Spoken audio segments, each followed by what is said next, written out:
दोस्तों, कैसे हैं आप लोग। एक बार वापस से आपका स्वागत है मेरे चैनल में।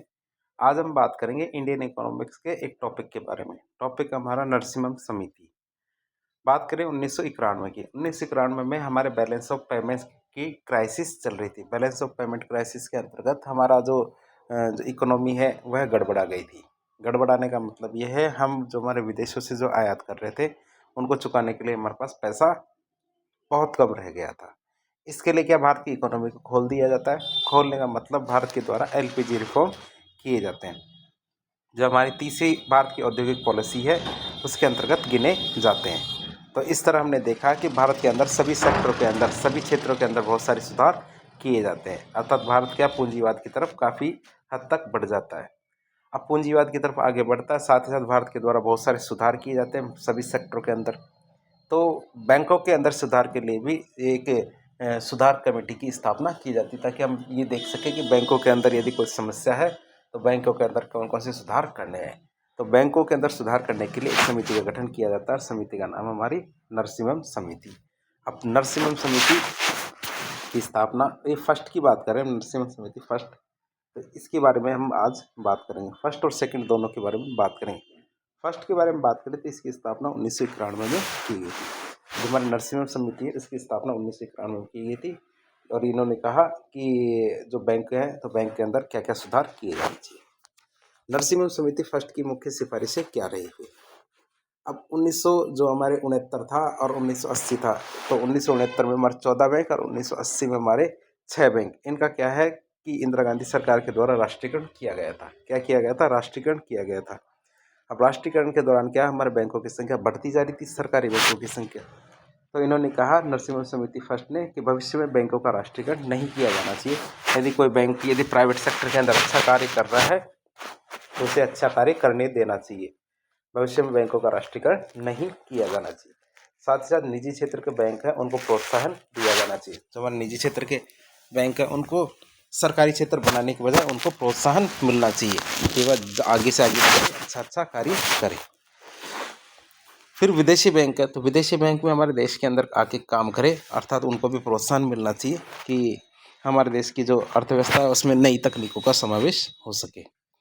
सार्वजनिक क्षेत्र के बैंकों में सरकार की हिस्सेदारी कम करके 51% कर देनी चाहिए, अर्थात एक नाम मात्र का सरकारी बैंक रख देना चाहिए। बाकी सारी चीज़ जैसे ऑपरेशनल है, टेक्निकल है, तो ये क्या है, निजी क्षेत्र को मौका देना चाहिए, ताकि बैंकों के अंदर जो एनपीए है वो बढ़ रहा है उसको कम किया जा सके।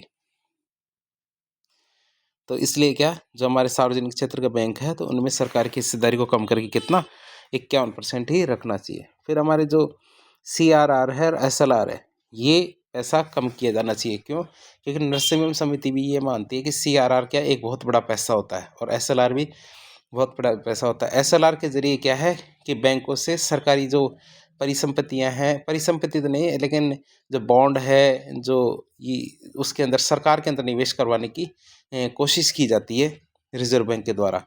तो इस चीज़ को कम किया जाना चाहिए। क्यों? क्योंकि इससे क्या, बैंकों के अंदर लोन देने की जो कैपेसिटी है वह कम हो जाती है। फिर वो कहती है नरसिम्हा समिति कि भारत में त्रिस्तरीय बैंकिंग व्यवस्था होनी चाहिए। त्रिस्तरीय बैंकिंग का मतलब, कुछ तो भारत के अंदर अंतर्राष्ट्रीय स्तर के बैंक होने चाहिए, अर्थात भारत में कम से कम 3 से 4 बैंक कैसे होने चाहिए, अंतर्राष्ट्रीय स्तर पर कार्य करें। जैसे दूसरे देशों के अंदर बैंक हमारी ब्रांचें होनी चाहिए, साथ ही साथ क्या है, वह उस लेवल के होने चाहिए कि जो अंतर्राष्ट्रीय लेवल को संभाल सके। फिर हमारे राष्ट्रीय स्तर के बैंकों की बात करें तो भारत में 8 से 10 राष्ट्रीय बैंक होने चाहिए, इससे ज़्यादा राष्ट्रीय बैंक नहीं होने चाहिए। और स्थानीय बैंक की बात करें तो भारत में स्थानीय क्षेत्रों के अनुसार अधिक से अधिक और बहुत सारे क्या, स्थानीय बैंक होने चाहिए। तो बहुत सारे तो स्थानीय बैंक होने चाहिए, 8 से 10 क्या, राष्ट्रीय स्तर के बैंक होने चाहिए, और 3 से 4 हमारे क्या, अंतर्राष्ट्रीय स्तर के बैंक होने चाहिए। फिर बात करें जब लोन दिया जाता है, अर्थात जब बैंक के द्वारा किसी भी व्यक्ति को या किसी संस्था को, किसी उद्योग को जब लोन दिया जाता है और वह यदि लोन को चुकाता नहीं है तो क्या किया जाना चाहिए। तो पहले तो क्या होता था कि जो बैंक के अधिकारी है वही लोन को रिकवर करने के लिए और वसूल करने के लिए उन बैंक लोगों के पास जाते थे और वो पैसा वसूल करके लाते थे, और वो यदि नहीं देते थे तो नहीं देते थे। तो ये जो नरसिम्हा समिति उनके द्वारा कहा गया कि ऐसा नहीं किया जाना चाहिए। इसके लिए क्या, एक अधिकरण या ट्रिब्यूनल की स्थापना की जानी चाहिए, और वो ट्रिब्यूनल कौन होगा, डेब्ट रिकवरी ट्रिब्यूनल, DRT की स्थापना की जानी चाहिए। किसकी?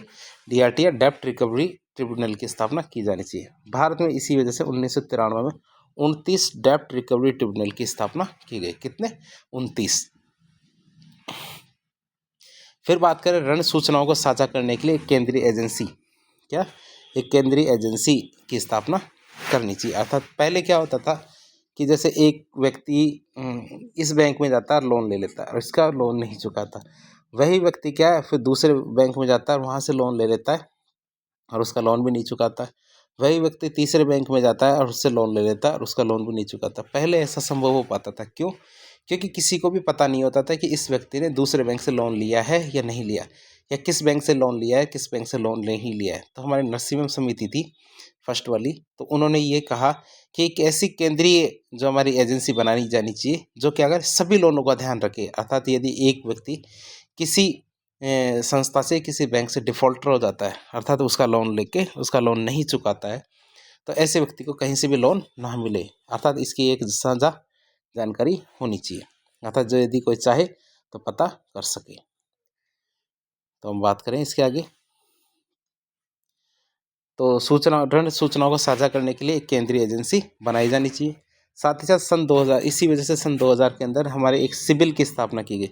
आपने सुनते हो कि इसका तो सिबिल गिर गया है, इसका सिबिल स्कोर खराब है, इसका तो सिबिल बहुत अच्छा है। तो सिबिल के आधार पे अब लोनों को दिया जाता है। तो सिबिल क्या है? वह केंद्रीय एजेंसी है। सिबिल का मतलब होता है credit information bureau India limited. Credit information bureau India limited क्या है? सिबिल है। Credit information bureau India limited के द्वारा क्या सिबिल स्कोर जारी किया जाता है? क्या किया जाता है? सिबिल स्कोर जारी किया जाता है, जिसके आधार पर व्यक्ति को लोन दिया जाता है। तो हमने नरसिम्हम समिति फर्स्ट के बारे में देख लिया है। अब बात करते हैं नरसिम्हम समिति सेकंड के बारे में। तो नरसिम्हम समिति सेकंड कब बनी थी और इसके क्या क्या कार्य थे? तो सेकंड की बात करें तो इसकी स्थापना 1998 में की गई थी। जो हमारी नरसिम्हम समिति सेकंड है, इसकी स्थापना कब की गई थी? 1998 में। अब इस समिति ने कौन कौन सी सिफारिशें दी? इन्होंने कहा बैंकों का विलय किया जाना चाहिए। अर्थात जो हमारे बैंक, बहुत सारे बैंक उस समय 21-22 बैंक भारत के अंदर काम करते थे। साथ ही साथ स्टेट बैंक है, तो स्टेट बैंक की भी 7 सब शाखाएं, जैसे हमारे state bank of Travancore, state bank of Patiala, state bank of Bikaner, state bank of Jaipur, ये भी अलग अलग बैंक थे। State bank of Mysore, Hyderabad, तो इस तरह बहुत सारी जो स्टेट बैंक की शाखाएं कार्य करती थी। तो इस तरह बैंकों की संख्या बढ़ रही थी, तो इन्होंने सिफारिश दी कि बैंकों का विलय किया जाना चाहिए। लेकिन क्या, कमज़ोर बैंक का विलय मजबूत बैंक में नहीं किया जाना चाहिए। क्या है? कमज़ोर बैंक का विलय मजबूत बैंक में नहीं होना चाहिए, बस विलय कर दिया जाना चाहिए। कमज़ोर बैंक को नैरो बैंक में परिवर्तित कर देना चाहिए। नैरो बैंक किसे कहते हैं? जो केवल सरकारी सेक्टर के अंदर ही लोन देते हैं, उनके अंदर चेंज कर देना चाहिए, न कि बड़े बैंकों में परिवर्तित करें। सार्वजनिक क्षेत्र के बैंकों में सरकार की हिस्सेदारी को कम करके 33% ही कर देना चाहिए। क्या सार्वजनिक क्षेत्र के जो बैंक है, सरकारी बैंक है, उनमें क्या सरकार की हिस्सेदारी को कम करके 33% कर देना चाहिए, इससे ज़्यादा नहीं रखनी चाहिए। बैसल मानक है, उनको अपनाया जाना चाहिए और उनको कड़ाई से पालन करवाना चाहिए। फिर हमारे विकास वित्त संस्थान है, DFI है, अर्थात डेवलपमेंट फाइनेंशियल इंस्टीट्यूशन, इनको बैंकों में परिवर्तन कर देना चाहिए। क्योंकि साथ ही साथ ये बैंकिंग सुविधाएं भी दे और हमारे जो विकास वित्त संस्थाएं हैं तो ये बाकी के कार्य भी करते रहे, तो इनको बैंकों के रूप में परिवर्तित कर देना चाहिए। इसी वजह से हमारे ICICI है, ये भी बैंक बन गया, IDFC ये भी बैंक बन गया, साथ ही साथ जो हमारे IDBI ये भी बैंक बन गया। तो सभी जो विकास संस्थाएं हैं इनको बैंकों में परिवर्तित कर देना चाहिए। अब नैरो बैंक की बात करें तो वे बैंक जो केवल सुरक्षित क्षेत्र, मतलब सरकार को ऋण देते हैं, उन्हें नैरो बैंक कहते हैं। तो इस तरह आज के लेक्चर में हमने जो नरसिम्हम समिति के बारे में जानने का प्रयास किया। नरसिम्हम समिति जो बैंकों के सुधार के लिए बनाई गई थी, और ये 2 समितियाँ थी, एक तो 1991 में बनाई गई थी, एक 1998 में बनाई गई थी। तो इस प्रकार के इन्फॉर्मेटिव वीडियोस देखने के लिए हमारे चैनल से जुड़े। वीडियो यदि पसंद आता तो वीडियो को लाइक करें, चैनल को सब्सक्राइब करें, अपने दोस्तों के साथ शेयर करें। यदि आपका कोई सुझाव हो तो कमेंट बॉक्स के माध्यम से बताएं। धन्यवाद।